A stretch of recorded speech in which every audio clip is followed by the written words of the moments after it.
안녕하십니까. 저는 원더플란트 치과 의원의 이인우 원장입니다.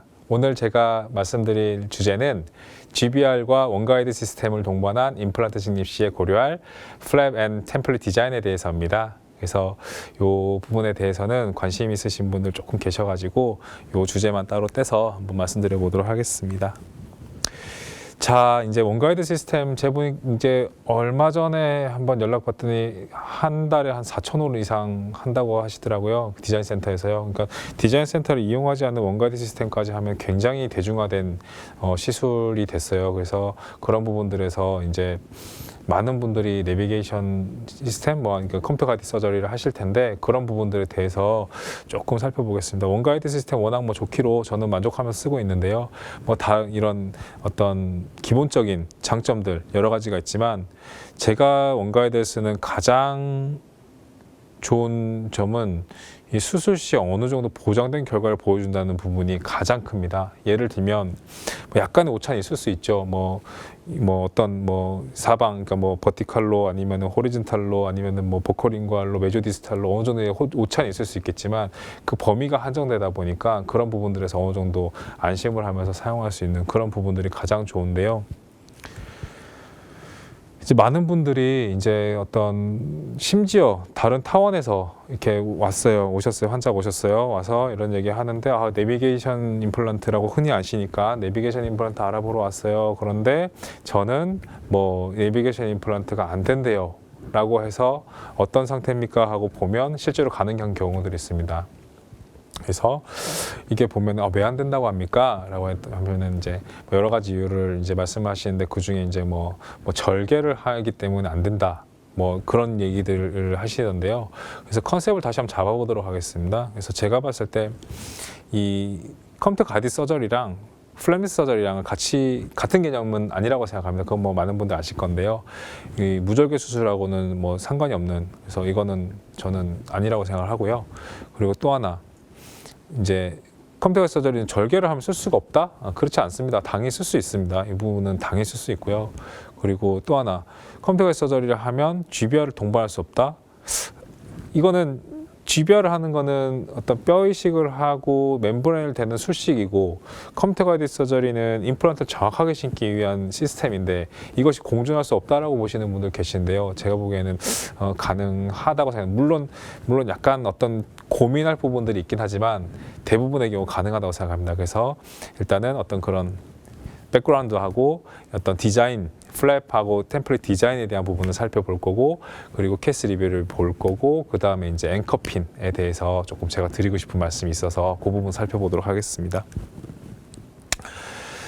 자, 제가 잠깐만 옆으로 설게요. 그래서 이제 보시면 GBR 같은 경우는 이제 대부분 이제 많은 분들이 이제 어느 정도 GBR에 대해서 GBR이라는 것은 이런 것이다 라는 거에 대한 저마다의 어떤 철학을 가지고 계실 것 같아요. 그래서 어떤 분들은 정말 그 버티컬 오그멘테이션 이렇게 하셔가지고 정말 이제 없는 뼈를 이제 창조하시는 그런 원장님들도 계실 거고요. 아니다, 나는 그냥 조금씩 하고 그 다음에 작은 임플란트 신겠다 하시는 원장님들 계실 거예요. 하지만 여기서 말씀드릴 거는 GBR의 전반적인 개념을 봤을 때 일단은 절개가 들어가고, 그 다음에 임플란트 심던 고리식만 하던 어쨌든 코티칼 플레이트에 퍼포레이션을 시키고, 그 다음에 뼈를 이식을 하고, 그 다음에 감장 절개를 주고 멤브레인을 대고 그 멤브레인을 고정을 시키고, 그 다음에 프라이머리 클로저를 하는 게 전통적인 GBR이지 않습니까? 그래서 오늘 살펴볼 GBR은 요 범위에 준하는 GBR을 살펴보도록 하겠습니다. 그리고 반면에 컴퓨터 가이드 서저리 같은 경우는 이제 원가이드를 기준으로 봤을 때 이제 치과에서 디자인 팀하고 상호 소통을 해야 되는데, 물론 원내 어떤 3D 프린터라든지 아니면 어떤 디자인 프로그램도 있으면 다른 얘기지만, 그렇지 않고 나서는 이런 군원 스캔이 됐건 임프레션이 됐건 석고 모형이 필요하고, 그리고 CT 이미지가 필요하고, 그래서 그런 부분들을 디자인 센터에 의뢰를 해서 디자인을 확인해서 원장님들께서 컨펌해 주시면, 그러면 이제 그대로 제작이 들어가서 그것을 수술 시에 유용하게 사용할 수 있는 그런 구조로 이제 기본적으로는 돼 있습니다. 그래서 그럼 과연 오늘의 주제 GBR을 동반하는 수술에서 제작 과정상에서 그런 부분들이 필요하냐. 사실 어느 정도 이제 손발이 맞는 디자이너 선생님들 계시면은 이 부분은 조금 보도를 짧게 해주세요. 이 부분은 조금 디자인을 이렇게 해주세요라고 하실 수는 있는데 그게 쉽지가 않습니다. 왜냐면은 우리가 생각하는 GBR에서의 어느 정도 플랩을 열 거고 어느 게 디자인을 할 거고 하는 거를 다 아실 수도 없을 뿐더러 이제 왜냐면 그거는 그분들의 어떤 역할은 아니니까요. 그런 부분도 있고 만약에 그리고 어떤 수술 당시에 들어갔을 때 그 당시에 약간의 디자인 변경들이 있을 수 있기 때문에 결국에는 원장님들께서 장치를 미리 직접 봐주시는 게 저는 더 낫고 정확하고 더 편하지 않을까, 좋은 결과 가질 수 있지 않을까라고 생각을 합니다. 그래서 일단 플랩 템플 디자인을 좀 보도록 하겠습니다. 이 케이스 같은 경우는 딱 보셨을 때 이 각화층이 굉장히 많은 케이지 않습니까? 그래서 이런 경우에는 사실은 수술 자체는 그렇게 뭐 개수가 좀 여러 개라 그렇지 수술이 어렵지는 않은 그런 케이스라고 보시면 됩니다. 그래서 이런 경우가 만약 각화층이 충분하다라고 하면은 정말 편안한 가이드 수술이 되겠죠. 그렇게 됐을 때는 뭐 좋겠지만 그렇지 않은 경우들도 충분히 있을 수 있지 않습니까? 예를 들면 주로 상악 같은 경우에는 각화층이 어느 정도 충분하기 때문에 그런 부분들에 대해서 고민할 여지가 별로 없긴 하고 만약에 상악에서도 이제 뭐 각화층이 부족하다라고 하면 약간 이렇게 열어서 할 수는 있죠. 그리고 이 케이스는 라테랄 오그멘테이션을 동반한 케이스인데 디자인을 이렇게 가져가 본 그런 경우고요. 다만 이제 하악 같은 경우에는 대부분 특히 소구치, 대구치 부위들은 대부분 각화층이 부족하기 때문에 여기서 이제 펀치를 이용해서 수술을 하시게 되면은 두 가지 문제가 발생합니다. 첫 번째 문제는 뭐냐면 여기 이제 뮤코징지발 정션 자체를 건드려 버리면 그렇게 되면은 돌 때 플랩을 감아 버립니다. 그렇게 감아 버리게 되면은 일단 블리딩이 많이 되고요. 그리고 대부리가 많이 생깁니다. 그렇기 때문에 그런 부분이 수술 자체에 있어서 좀 어려운 점이 있을 수 있고 또 하나 뭐냐면 그렇게 이제 뮤코징지발 정션이 닿아 버리면 나중에 그쪽 부분은 페리임플란타이티스 방지하는 측면에서 뭐 딱히 불리하다고 할 수는 없지만 유리할 건 없는 상태가 돼 버리는 거죠. 그렇기 때문에 하악 같은 경우는 주로 조금 열어서 하는 게 필요하지 않을까 해서 절개가 필요한 경우입니다. 그래서 사실은 절개를 하게 되면 거기서부터 뭐 뼈 이식을 하고 감장 절개를 하는 거는 임플란트 심어 놓고 나서의 얘기이기 때문에 일단은 가이드를 쓴다는 거는 그 심는 상태까지에서만 필요한 상태라서 그 부분에 대해서 절개가 필요한 경우와 GBR이 필요한 경우는 거의 이 오늘의 주제에서는 같게 놓아서 봐도 되지 않을까 그렇게 생각이 됩니다. GBR 플랩 디자인 같은 경우 보시면요, 큰 틀에서는 이제 가이드 수술을 하기 때문에 별도의 디자인을 만든다 그렇지는 않습니다. 그렇지는 않고 원장님들께서 가지고 계신 플랩 디자인도 있지 않습니까? 그런 부분들을 먼저 놓고 그 큰 틀에서는 통상적인 GBR 절개 사용하시면 되고 다만 이제 템플릿 자체 이제 티슈 서포트를 고려해서 인시전 위치를 좀 결정합니다. 그거 좀 이따 사진 보여드리도록 할게요. 그래서 보실 부분들은 일단은 이 템플릿 자체가 뭐 유치하기건 무치하기건 간에 어쨌든 디지털 티슈 서포트는 필요하기 때문에 그런 부분들에 대해서 그쪽 부분은 조금 플랩을 조금 당겨서 열어주시는 게 낫지 않을까라고 생각이 들고요. 그리고 인시전 자체를 크레스탈 인시전을 주기도 하고 서브 크레스탈 인시전 주기도 하는데 이 상태에서는 링구알 사이드로 해서 약간 서브 크레스탈 인시전을 주시는 게 낫습니다. 그것도 일단 사진을 좀 보면서 보여드릴게요. 그리고 피판 같은 경우는 이제 버티컬 인시전을 충분히 주고 박리해서 템플릿이 이제 원가이드 써서 심을 때 이 피판이 다 들려서 완전히 젖혀지지 않으면 그러면 이 피판이 저항성이 있기 때문에 이 템플릿이 완전히 안착이 안 됩니다. 그렇기 때문에 이 심을 때 보면은 템플릿이 들썩들썩합니다. 그리고 또 하나 뭐냐, 그렇게 되면 이 버티컬로 덜 들어가게 되는 거죠. 그래서 심어놓고 장치를 빼보면 픽처가 아직도 우리가 원래 계획했던 것보다 0.5mm, 1mm, 1.5mm 덜 들어간 상태를 경험할 수 있습니다. 그래서 그런 부분에 있어서는 피판 어차피 GBR을 할 거고 플랩을 많이 열 거면 아주 확실히 열어서 피판이 템플릿을 눌리지 않도록 하는 부분들이 필요합니다. 그리고 이번 템플릿 디자인에 대해서 보도록 하겠습니다. 템플릿 디자인 같은 경우는 이제 디자이너 선생님들께 이제 템플릿의 보도를 삭제해달라고 주문하는 방법도 있긴 한데 아까 말씀드린 것처럼 GBR의 어떤 절개선이 숫자마다 다르고 그리고 팀뷰를 한다고 하지만 그런 부분들이 반영이 다 되지 않을 수 있기 때문에 그리고 어떤 그때그때 계속 이거를 건 바이 건으로 계속 상의를 해야 되기 때문에 그런 부분들에 대해서는 그냥 원내에서 해결하는 게 낫지 않을까라고 생각이 되고요. 그리고 이제 왔을 때 또 이렇게 갈다 보면은 그 금방 갈립니다. 금방 갈려서 이렇게 레진이 완전 그렇게 너무 단단한 그런 레진이 아니기 때문에 금방 갈리고요. 여기서 이제 고려할 부분들은 장치의 안정과 지지를 고려해서 삭제를 하고요. 그리고 아까 말씀드린 것처럼 피판을 박리하고 드릴링 했을 때 피판을 누르지 않도록 어느 정도 적절히 삭제해 주는 게 필요합니다. 그래서 보시면 이런 어떤 장치가 템플릿이 왔을 때 버칼 쪽 보도를 다 어느 정도 트리밍을 해버립니다. 그래서 어느 정도까지 하느냐, 뭐가 필요하느냐, 눌렀을 때 물론 링구 아래 바가 또 있고 안쪽에 이제 어느 정도 구조가 있어서 보강이 되긴 하지만 그럼에도 불구하고 부러지지 않을 정도로. 근데 그 약간 이건 좀 약간 어떤 느낌의 영역인데 이렇게 막 만져봤을 때 이렇게 스티프한 걸 유지를 하는 정도에서 좀 깎아주시면 되고요. 여기서 이제 빨간 동그라미와 파란 동그라미가 조금 차이가 있는데 빨간색은 어떤 부분이냐면 플랩이 엘리베이션 된 에어리어입니다. 그래서 가급적이면은 좀 이게 장치가 이제 부서지지 않는 상태에서 많이 올려주는 게 좋습니다. 그래야 플랩을 조금 덜 젖혀도 누르지가 않으니까. 그리고 이 디지털 티슈 서포트 에어리 같은 경우는 여기를 가려내게 되면은 장치가 뒤로 꺾여버리기 때문에 그런 부분에 있어서 정확도가 떨어질 수 있고 그리고 파절이 될 위험도 있습니다. 그래서 끝에 쪽은 가급적은 건드리지 않고 유지해서 이 드릴 시에 안정적인 위치를 잡을 수 있도록 뒤로 남겨놓는 걸 권유를 드립니다. 케이스를 보도록 하겠습니다. 사실 여기 25번인데요. 여기도 24번이라고 나와서 24번으로 적어놨는데 25번입니다. 그래서 25번 수술로 보시면 되고요.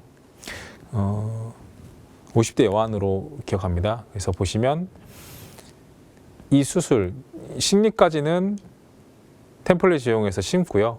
그 다음에 물론 이제 여기서 박리를 여기서 펀치를 하진 않고 여기서 인시전을 넣어서 플랩을 젖혀주고 그 다음에 장치를 넣고 그 다음에 픽처를 식립을 하죠. 식립을 한 다음에 그 다음에 이제 여기서 장치의 역할은 끝난 겁니다. 장치의 역할은 끝난 거고 그 다음에 통상적인 GBR을 하시면 됩니다. 그래서 뼈 이식을 하고 멤브레인을 대고 프라이머 클로저를 한 상태입니다. 그래서 이런 부분들을 보셨을 때 이 시전 이제 우리가 프라이머 클로저에서 가장 걱정되는 부분은 어디냐면 이쪽 안쪽 이쪽에 만약에 홀이 열려 있지 않을까 싶을 수 있는데 그 부분만 감안해서 약간 서브크레스트를 해주시면 됩니다. 그 사진 좀 이따 다시 보도록 할게요. 그래서 이제 술전 사진, 수루 사진, 수루 1년 사진입니다. 안정적으로 유지되는 걸 보실 수 있습니다. 이 두 번째 케이스인데요. 이거는 플랩 디자인에 대해서 좀 드릴 말씀이 있어서요. 이제 그러면 앵커핀을 사용해서 전악, 하악을 식립을 할 때 어떤 순서로 해야 되는 것이냐라는 고민이 좀 드실 수 있어요. 그래서 저 같은 경우에서 고민을 좀 하다가 어떻게 이제 결론을 조금 내려서 하고 있냐면 일단 앵커필을 쓰냐 안 쓰냐는 원장님들의 호불호가 좀 있으시기 때문에 그 부분에 대한 어떤 결정은 여러 가지 요소들을 고려해서 하시면 되고요. 일단은 만약에 쓰겠다, 앵커핀을 쓰겠다라고 했을 때는 일단 앵커핀을 지금은 고정된 걸 사진을 넣었지만 이거는 앵커핀을 고정시키기 전에요. 앵커 드릴만 이용해서 이 안착을 시키고 앵커 드릴을 이용해서 앵커가 드릴이 되는 위치만 이제 드릴링을 해놓고 그래서 장치를 제거한 사진입니다. 그리고 여기는 보면은 이 홀에다가 다 이니셜 드릴을 넣어서 찍어가지고 이니셜 드릴이 이제 홀이 들어갈 위치, 픽처가 들어갈 위치를 찍어 놓은 겁니다. 그래서 미리 이 장치를 빼서 보면 아 여기가 앵커핀이 들어갈 위치구나, 아, 여기가 픽처가 들어갈 위치구나라는 걸 미리 확인하고요. 그걸 감안해서 플랩 디자인을 여기서 결정을 합니다. 그러면 어느 정도 안정적인 플랩 디자인의 위치를 볼 수가 있습니다. 그렇게 하고 이 다음에 이제 양쪽을 다 젖혀서 하게 되면은 장치가 완전히 안정적으로 들어갈 것 같지는 않았어요. 그래서 저 같은 경우는 한쪽을 먼저 이쪽 30번대를 먼저 플랩 엘리베이션 하고 그 다음에 다시 앵커핀으로 이제 고정을 합니다. 처음에는 고정을 안 했죠. 그 다음에 고정을 하고 고정을 한 다음에 그 다음에 이제 임플란트를 심습니다. 임플란트를 심고 그리고 이제 얼기설기 완전히 뭐 예쁘게 다 꼬매 놓는다기보다는 다시 이제 어답을 시켜놓고 그다음 반대쪽을 다시 엽니다. 반대쪽을 열고 반대쪽을 연 상태에서 앵커 핀을 다시 고정을 시킵니다. 근데 이게 한 두세 번 정도 고정이 되면 앵커 핀이 점점 좀 헐거워지면서 뼈가 약간 좀 이제 아무래도 고정이 좀 약해지는 그런 현상을 볼 수 있긴 한데, 그럼에도 불구하고 이제 앵커핀 쓰는 경우니까 살짝이라도 고정이 되면 3포인트 고정시키면 웬만큼 쓸 수 있지 않습니까? 그래서 그렇게 하고 있고요. 그런 다음에 40번대를 다 신고 그 다음에 슈처를 다 합니다. 그리고 슈처가 다 이제 힐링이 된 뭐 이제 발사된 상태고요. 그래서 이런 앵커핀을 사용하겠다라고 하면 저는 이런 그 방법대로 하는데, 왜 그러냐면은 앵커핀을 이제 플랩을 젖히고 앵커핀 위치를 설정하는 거랑 템플릿을 넣고 앵커핀 위치를 정한 다음에 플랩을 젖힌 다음에 넣는 거랑 위치가 좀 그러니까 다릅니다. 그래서 가급적이면 정확도를 높이기 위해서는 아무것도 하지 않은 수술 전 상태에서 앵커핀의 위치를 먼저 잡아준 다음에 그 다음에 시작하시는 걸 권유를 드립니다. 이 하악 전악 식립이었는데요. 신고 나서 한 4주, 6주 됐는데 보시는 것처럼 멀티플하게 이렇게 소스라이제이션이 생기는 겁니다. 물론 그렇지 않은 것들도 있지만, 근데 뭐 전체적으로 봤을 때 그럴 만한 이유가 사실 크게 없었는데, 그래서 어찌됐건 이 케이스의 결론은 여기서는 다 그 임플란트를 제거할 부분은 제거해서 다시 신고, 그리고 아니면은 다 이렇게 대부리를 하고 고리식을 하고 그렇게 마무리했던 케이스였는데, 그래서 한번 이유가 뭘까라고 해서 좀 봤는데 사진을 보고 이런 부분들 좀 깜짝 놀랐어요. 그래서 두 가지인데요. 하나는 이런 식으로 아까 말씀드린 것처럼 서브크레스탈 인시전을 준다고 하더라도 앵커핀을 써서 이 플랩이 뒤로 바깥으로 도망가지 못하게 한 다음에 드릴을 하게 되면 이쪽 안쪽의 플랩이 찢어지면서 이렇게 닳는 거죠. 닳으면서 이쪽에 대한 데브리들이 좀 끼지 않나라는 부분들. 물론 식립하기 전에 다 소켓에 이리게이션을 하고 하지만 그럼에도 불구하고 일부 남아 있을 수 있지 않을까라는 부분이 들고, 또 하나 뭐냐면 보면 우리가 골막을 박리할 때 다 된 것 같지만 실제로 임플란트 심기 전에 보면은 골막처럼 뭐 이렇게 나오는 어떤 데브리가 있지 않습니까? 그런 부분들에 대한 처치가 안 되지 않나 싶어서 그런 부분들 좀 신경이 쓰이더라고요. 그래서 이런 경험들을 하고 난 다음부터는 앵커핀 사용을 조금 줄이고 있습니다. 오차가 조금 더 커진다 하더라도 앵커핀 사용을 조금 줄이고요. 또 하나 뭐냐면 앵커핀 같은 경우는 결정적으로 이 전체 임플란트 케이스였는데요. 이 템플릿이 전체적으로 약간 앞쪽으로 위치가 돼서 우리가 의도했던 이 11번이었나요? 전 치부인데요. 21번이네요. 이 의도했던 부분이 이 위치라면 실제로 심어진 거는 뒤로 심어진 겁니다. 그래서 이 템플릿 위치를 어떻게 잡아주냐에 따라서 이 무치학에서는 위치가 좀 달라질 수 있기 때문에 그런 오차들이 좀 발생을 하기 때문에 아주 앵커핀을 고정시키고 하는 것보다 요즘에는 어떤 약간 세미 가이드 방식으로 그런 느낌처럼 한 3.5mm나 3.5mm 정도까지는 가이드를 써서 하고 마지막에는 그냥 손으로 해서 그 안쪽 그 코티칼 본이 보호해주는 캐슬러스 본이지 않습니까? 그쪽으로만 들어갈 수 있도록 하기도 합니다.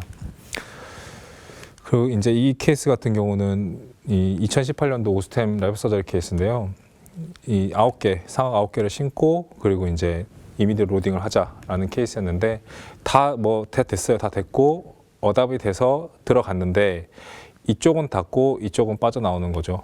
그래서 이게 디자인할 때는 분명히 똑같이 했을 텐데 한쪽은 씹히고 한쪽은 안 씹히니까 그런 오차가 있는 거죠. 근데 그걸 앵커핀을 이용해서 우리가 고정을 했을 때 얼마나 그게 정확도를 보장할 수 있느냐, 그런 부분들에 좀 그 의문점이 있는 거죠. 그래서 그런 부분들을 고려하셔서 앵커핀을 사용하시는 게 낫지 않을까 싶습니다. 그래서 예를 들면 앵커핀의 장점은 이 9개 간에 관계는 아주 좋습니다. 이거를 앵커핀을 고정을 하고 심었기 때문에 보철이 맞는 건 착 잘 맞아요. 착 잘 들어가겠죠. 다만 이제 전체적으로 보철이 약간 왼쪽으로 틸팅이 됐는지 오른쪽으로 틸팅이 됐는지 그런 부분들에 대한 고민이 좀 생기는 거죠. 그래서 결론입니다. 결론은 이제 GBR이 필요한 경우에도 약간의 고려, 뭐 디자인 요소 약간만 고려하시면 원가드 시스템 사용은 충분히 가능합니다. 그리고 그 GBR의 플랩 디자인은 통법대로 해도 가능한데 다만 이제 그 템플릿을 먼저 넣어서 거기 이니셜 드릴을 찍어서 그 부분이 여기가 들어가는 위치구나라는 걸 감안하신 다음에 거기에 맞게 플랩을 디자인을 하시면 조금 더 편안하게 할 수 있지 않을까 싶고요. 그리고 템플릿 자체도 보도 쪽을 좀 갈아줘서 조금 이렇게 정확도가 조금은 떨어진다 하더라도 어느 안정적으로 이렇게 뜨지 않도록 하는 부분들이 필요하지 않을까 싶고, 앵커핀 같은 경우에는 장점과 단점이 공존하기 때문에 어떤 케이스에 대해서 할지 조금 고민해 보시는 게 어떨까 싶습니다. 예를 들면 앵커핀을 쓰는 이유는 장치가 불안정성이 심한 건데, 불안정이 심하다는 거는 자연치아가 몇 개 남지 않았을수록 불안정이 커진다는 겁니다. 그래서 결론은 앵커핀을 고려할 때는 결국에는 잔존치가 몇 개가 없을 때고, 몇 개가 없을 때 그거를 고정을 하게 됐을 때는 티슈 서포트가 되기 때문에 정확도에 한계가 있을 수밖에 없는 상황이 되는 겁니다. 그래서 결론은 앵커핀을 쓰는 경우는 정확도가 떨어지는 경우다라는 거를 염두하시고 사용하시면 조금 더 안전하고 정확한 수술이 되지 않을까라고 생각이 됩니다. 이상입니다.